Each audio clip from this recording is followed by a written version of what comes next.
everybody. Welcome to another edition of the Community Podcast. On today's show, we have Natalya Hanna from Uptown Notaries. How's it going? It's going great. Thank you for inviting. Well, thank you. I've been looking forward to this podcast. Tell our audience who you are and what you do. Well, my name is Natalya Hanna, like you mentioned, and I'm a local Notary Public at Uptown Notaries.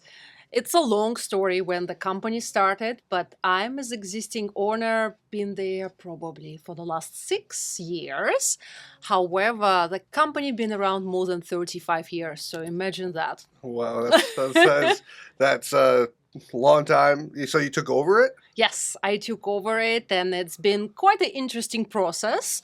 But I made it, I survived, and now I own 2 offices. One is Burquitlam and another one in New West. Well, that's awesome.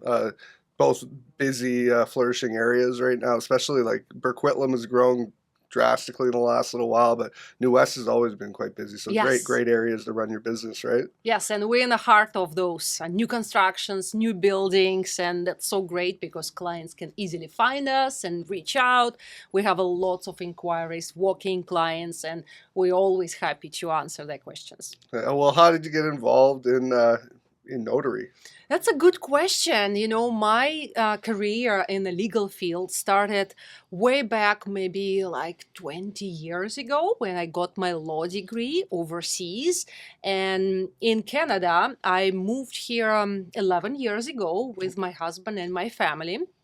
And shortly after, I understood that I want to go back to my legal field. And I started searching, and notary profession came up.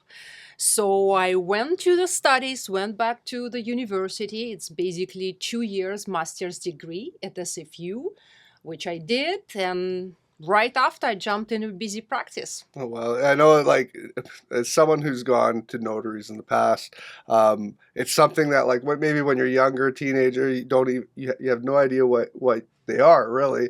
And then once you get to become an adult, and then it can become something very regular in your life for many different reasons. Difficult job, I would say, just knowing that, like, as someone who's purchased a home before and gone through that, like, the amount of paperwork that's involved. How is it being the one person that actually reads every word on those things?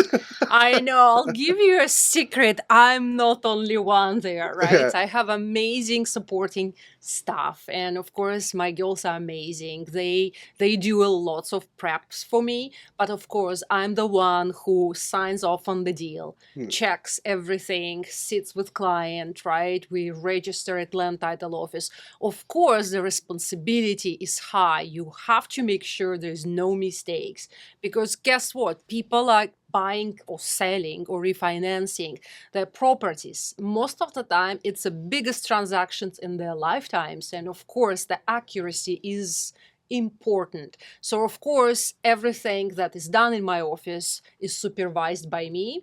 And I think for those who are watching us and probably thinking about notary profession, I think the most important part is have that so-called attention to details, right? You have to have an eye for the documents and potentially see where the problems might come up, because it's all about solving the problems. That's what we notaries do. Oh yeah, and it's how things are worded on there, right? It's something that someone like me could totally miss. Even just it could be just how the order that it's written in. You guys are the ones that catch that, and I've had it happen where the notary has caught something and been like, no, you really need to go back to the drawing board on this one. You should not agree to this. So very important position, but. Is it something that's like part of your job that it's kind of rewarding when you almost find those mistakes?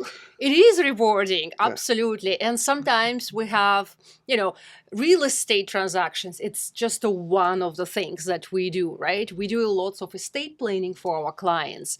And sometimes it's heartbreaking stories that we see. We go to hospitals, and of course, when you see that you were able to help clients in the difficult times, it's absolutely rewarding.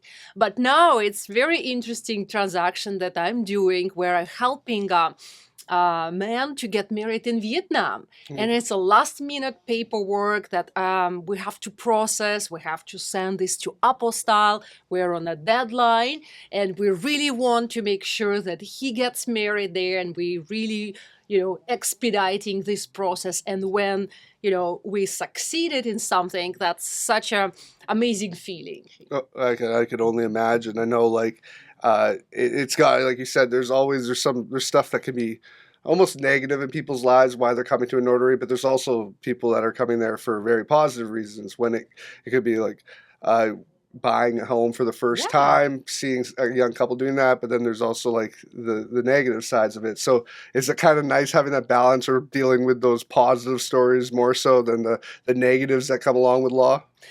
I call what we're doing, and that's also one of the reasons I became a notary, is that we deal with a happy law, right? But at the same time, people are stressed because there are so many things going on when we process the real estate transactions. We're on the deadlines, so people are stressed. But, and that's all about calming them down, making sure everything will be in time, because we know our steps, right? We know what must be followed, what we need. And if we don't have that piece, we want to make sure we'll receive it in time. So, of course, it's a happy law because there is no litigation, but there is a stress that's coming from like people, right? And we're the ones that oftentimes taking their hand and just walking through the process. And, when they see us calm, everything goes fine. I know, like you said, you have the two offices. That means you probably have two groups of great staff working with you. How much do you rely on? Is it a team effort? Like, yeah, you were talking earlier that you have a team that goes over everything, but like, how is it having this team that might have each other's backs too when it comes to like, you could miss something, they might not. There's these things that can happen. Just, I mean, anybody can miss anything at certain times. You don't get enough sleep one night, and being in notary, that could be actually quite challenging if you didn't get that sleep, right? Yeah, definitely. The possibility of mistake, of course, exists, right? Because we're all humans. And sometimes there are mistakes, we're all humans. Of course, I rely a lot on my staff when we process things, but certain things, I review them personally, right? And I will not allow my staff to do that for me. Right? In event that mistake happens, and we've done this in the past, unfortunately, sometimes, like last time, we did a sale and client signed via power of attorney.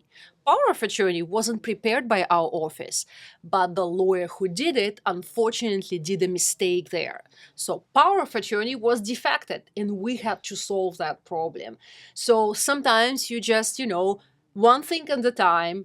Let's see what we can do, how to fix it. And I usually tell my staff, we can solve it as long as, we know what's going on, and let's take things calm. And usually, we have very positive attitude at the office, and that's what I like, because, we work with people and we want to make sure the job is done, but we don't want it to overwhelm ourselves with all taking this stress personally. See what I mean? Yeah, 100%. I know, like we were talking, human error can happen, but I don't know if this has affected your industry at all. I know we work with multiple different industries within our co-working space here, but AI, documentation, how much are you seeing almost like just documents changing, almost like they're looking a lot more similar to one another in a way, because people are using AI programs to write really, really important documents now.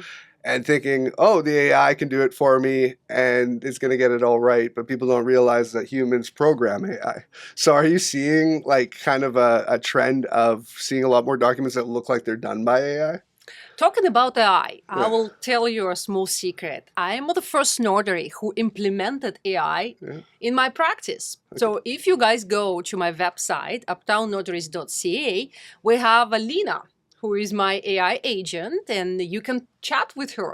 You can ask questions. You can ask for prices, and you can even book an appointment. It's extremely helpful for my business. Of course, Lena, was designed by the developer who worked exclusively with my company, right? So she knows, and she will give answers specifically designed to my company. She would not talk to any other notaries or lawyers. So, and she's on training. We constantly improve her. But answering your question, yes, AI is highly present in our world right now. But it's all about, in my industry, we can trust and rely on those sources, but we can have to always double check and make sure this information is accurate. It's as per law, and it says what it must say. Right. But of course, we don't generate documents created by AI, because we have our own certain land title forms, mandatory forms, or the standard forms that we use. So that's not really something applicable for us. But sometimes I personally use AI to, if I'm writing something and I will give some ideas to AI, it will generate, because you have to use it also wisely, right? Yeah. You can't 100% rely. But as a starting point, I think it's a great tool, and why not? Oh yeah, there's a lot of people that are scared of AI. There is some people that think it's going to take over their jobs, and they're very paranoid of it. But in reality, it's the people running it. And I feel like if you're the person that knows how to use AI to its best capabilities, you're going to stand out from the rest of the crowd. Absolutely. That's like kind of weary and staying away from the fact of using it. But it's nice to hear that you are using it. It helps out so much in everyday business. Yep. And just having the chat bots and everything too, that it helps businesses greatly, like in extreme amounts. Obviously, we're very pro AI here. I ask this question a lot because it comes up a lot in just multiple different industries, and I've gone to presentations about it where you have half the crowd, if it's a Q&A, just attacking it, and half the other people being like, no, it's here to stay. We need to use it. I just think it gets to a point, like when you can go on to something like ChatGPT and just like write me a contract, and it could be a 50-page contract. Yeah.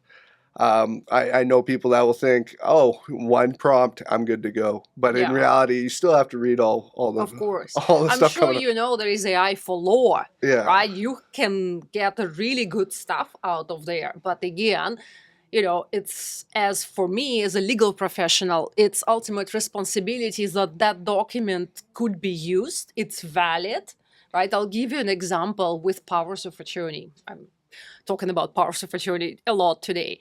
Lots of people come to us and they, let's say, did their own power of attorney. Probably they use ChatGPT, right? And they want us to sign this document. Normally, we won't be able to do that.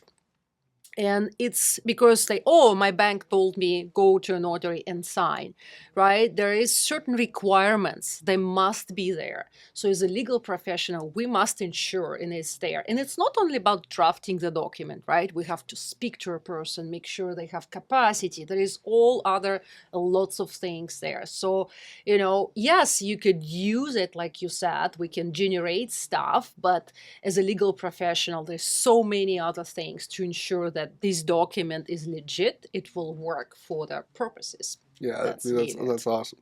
You say you worked in law overseas, and then you came to Canada. How is it different in many ways? You have to kind of almost relearn everything? Yes. Even though I had my law degree, but it wasn't accepted there. Basically, I still had to go through studies again. Yeah. Wow. Yeah, and I guess the law is different, right? It's different. It's different. It's very different. It must be. I mean, like, you hear about that a lot. People immigrating to Canada with high levels of education or just degrees, and having to either retake it completely when they get over here, or at least sprucing it up a bit.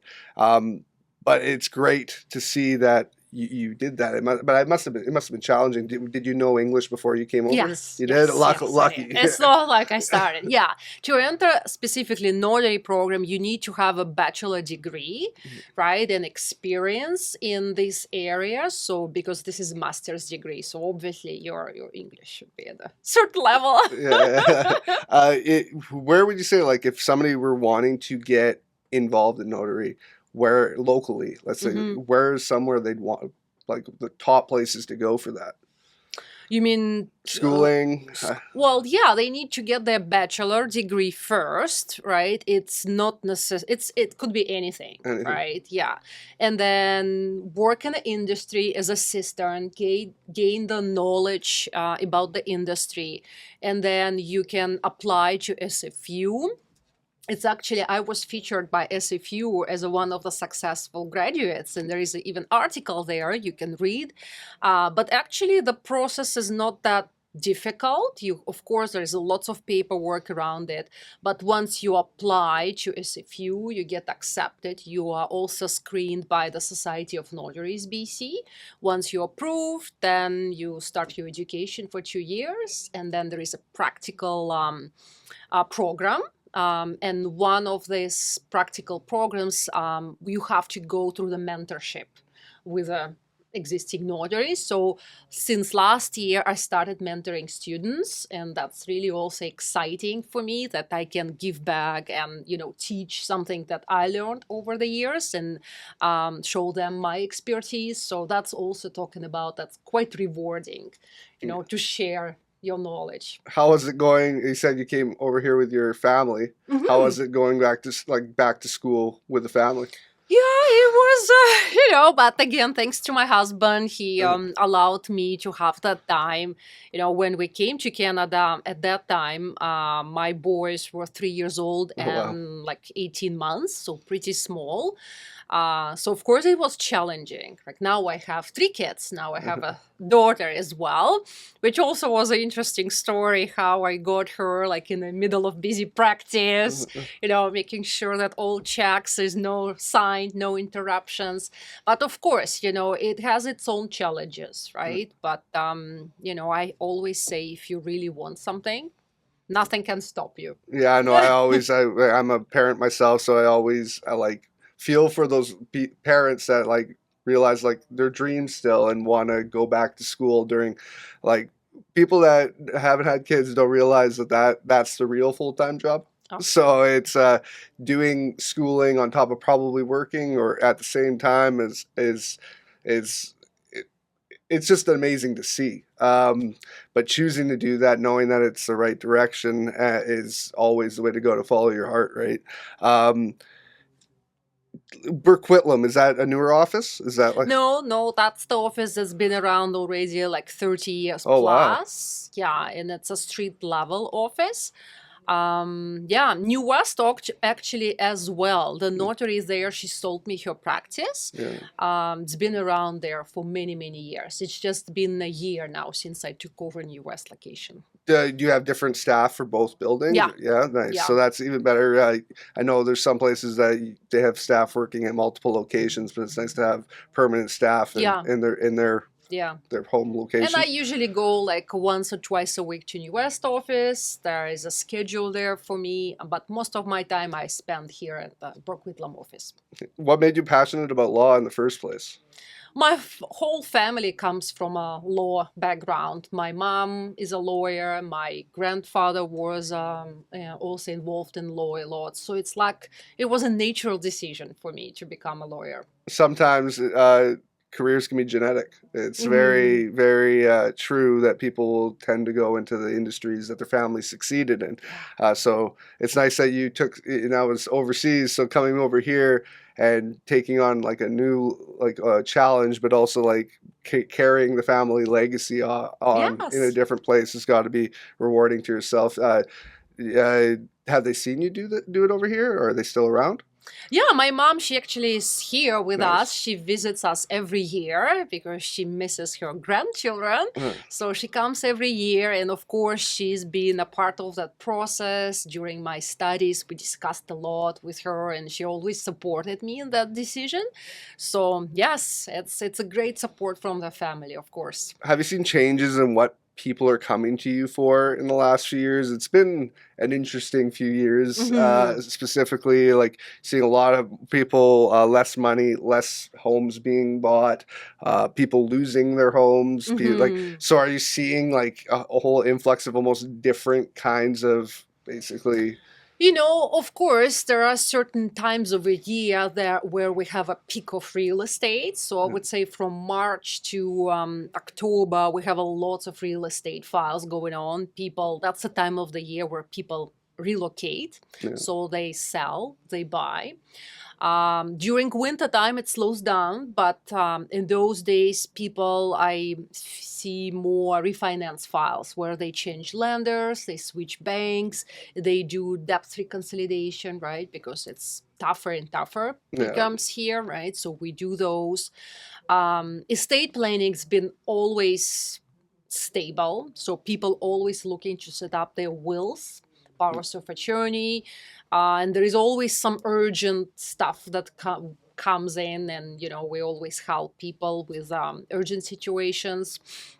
But I find wills, and I promote wills a lot. I Yeah. do lots of seminars and talks and teach young families about the importance of doing their wills. So I'm really passionate about the subject, and I try to really explain, because we have a lot of newcomers every year, right? And they don't know how BC legislation works, how inheritance works in BC. So I always, try to bring this subject.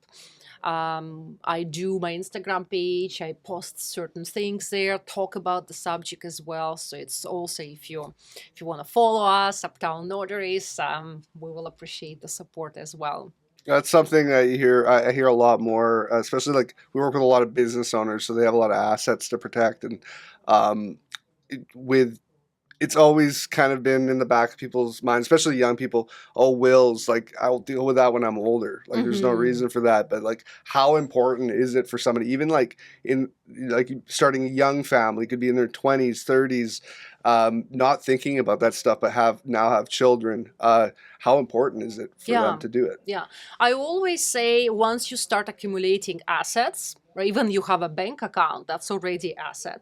Once you have a minor children, with children, it's like right away, you need to have a will, right? But assets, children, specific decisions about whom that would go, it definitely gives you a huge peace of mind and protection, because without it, basically what happens, it's a BC law that will identify how the inheritance and where it will go, Yeah. right? And it's very costly.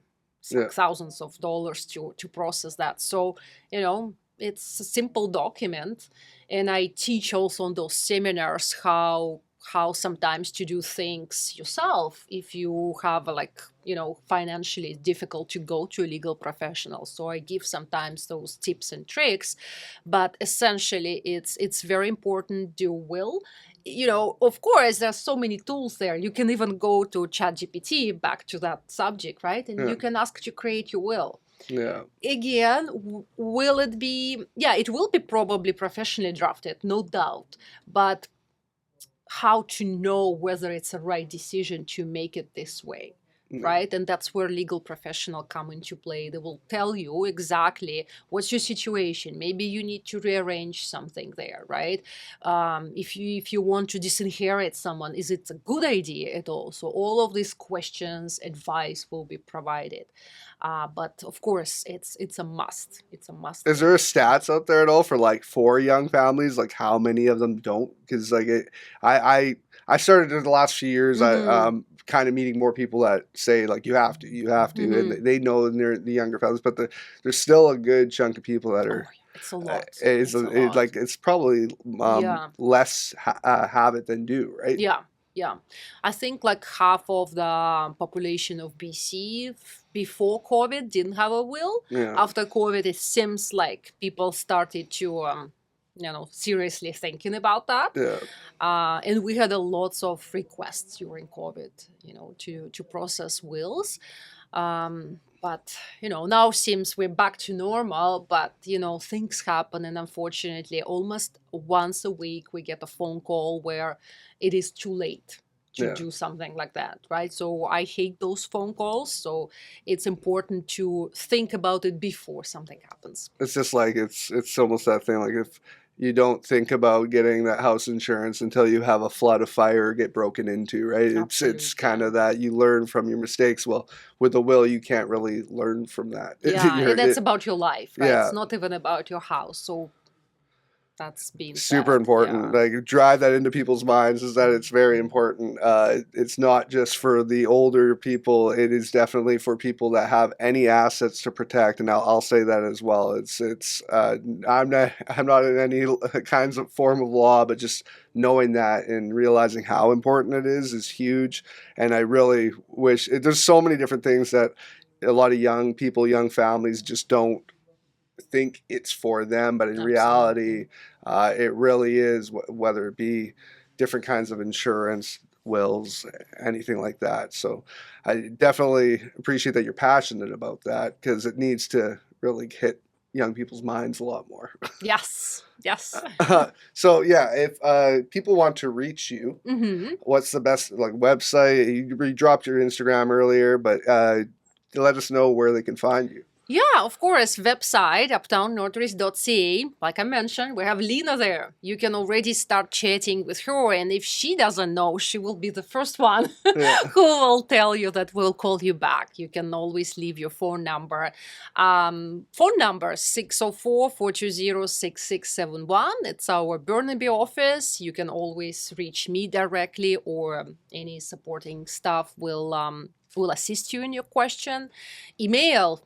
Feel free to email me, Natalya, Natalya, at uptownnotaries.ca.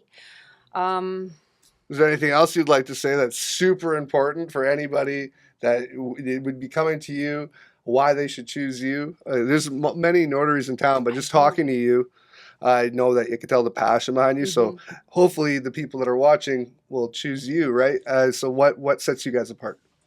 Well, we are fast. We're easy to work with. We understand your situation, and we, make it happen. Sometimes there is a really short deadline to do things, and I take those deals. Of course, there is always a chance that it might not complete, but in all our rush deals, we succeeded. So we really work with your timeline and to ensure that those real estate transactions are done. If it's an urgent will, I'll go to the hospital and I can do it if it's a life and death situation, we do it within 1-2 days. So, we also, actually something good to mention, that I do signings in other cities. So we are mobile. So I do signings in Langley and Vancouver cities. So it really doesn't matter for us where real estate transaction happens. You can always reach us out and we can process. Even if you travel, we can make that happen. Yeah, we're in Port Moody here, so really Burquitlam is 5-minute drive, 10-minute drive up the hill. So being Burquitlam, it's a very central location for multiple different cities, whether it be Burquitlam, Port Moody, Burnaby, New West. You can get there pretty quickly. So I really encourage our audience to use your services. As I can tell, you're definitely passionate, and it hits close to home as a young own a home and also have a family. The services you provide, how important they are for people like me, of course, that people really should take advantage and understand how important it is. So I appreciate you coming on today and spreading the word, as well as just promoting your business. Yeah. And thank you all for watching today. This has been another edition of The Community. The guest today was Natalya Hanna. Make sure to check out her website as well as her socials we talked about earlier. They'll be in the description below. And make sure to comment and like this podcast. If you enjoyed the podcast today, let us know. We'd love to hear from you, as well as if you know anybody else that would like to be on our show, or if you'd like to be on our show, hit us up, send a message our way. We'd love to talk to you. This has been another edition of The Community. I'm Mike Errey. My guest was Natalya Hanna from Uptown Notaries. Have a good one.